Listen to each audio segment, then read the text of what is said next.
இன்றைக்கி சிக்கன் பிரியாணி செய்ய போகிறோம், வாங்க பார்க்கலாம். 1/2 kg சிக்கனில் வந்து உப்பு மஞ்சள் போட்டு தண்ணி ஊற்றி கழுவி வச்சிடலாம். இப்போ இந்த சிக்கனில் தேவையான அளவுக்கு மசாலா போட்டு ஒரு 1/2 hour ஊற வச்சிடலாம். 1/2 ஸ்பூன் மிளகாத்தூள், 1/4 ஸ்பூன் மஞ்சள் தூள், 1/2 ஸ்பூன் வந்து உப்பு, 1/2 எலுமிச்சம்பழம் ஜூஸ் வந்து இதில் பிழிஞ்சிடலாம். தயிர் 2 ஸ்பூன் அளவுக்கு வச்சுருக்கேன். இது வந்து நம்ம கடைசியாக தான் சேர்க்க போகிறோம்.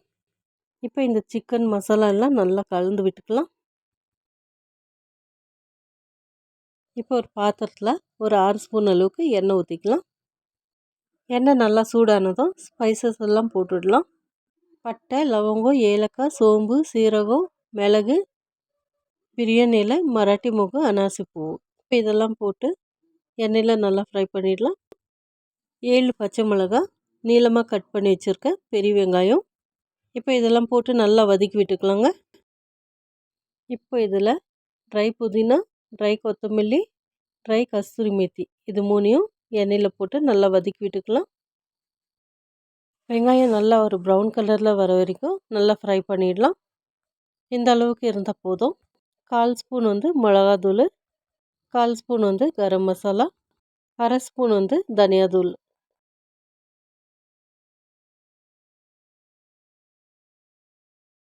கல்லுப்பு 1 ஸ்பூன் அளவுக்கு போட்டு இதெல்லாம் நல்லா வதக்கி விட்டுக்கலாம். 1 ஸ்பூன் இஞ்சி பூண்டு பேஸ்ட் இதையும் போட்டு நல்லா வதக்கி விட்டுக்கலாம்.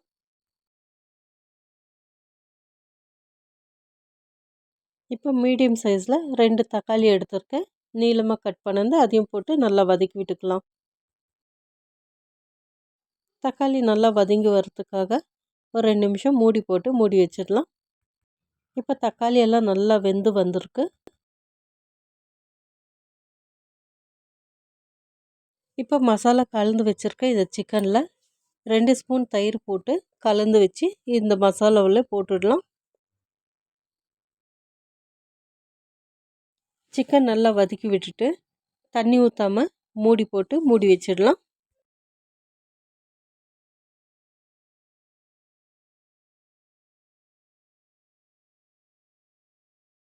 இப்போ சிக்கன்லாம் நல்லா வெந்துருச்சான்ட்டு பார்த்துட்டு அரிசி போட்டுடலாம்.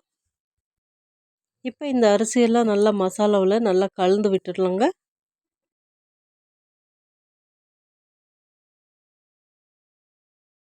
ஒரு கிளாஸ் பாசுமதி அரிசிக்கு 2 கிளாஸ் அளவுக்கு தண்ணி ஊற்றிக்கலாம். நல்லா ஹை ஃப்ளேமில் வந்து நல்லா தண்ணி கொதித்து வரட்டும். பாதி அரிசி வெந்த பிறகு லோ ஃப்ளேமில் தம்முக்கு வச்சிட்டோம்னா பிரியாணி கரெக்டான அளவில் வெந்து வந்துடும்.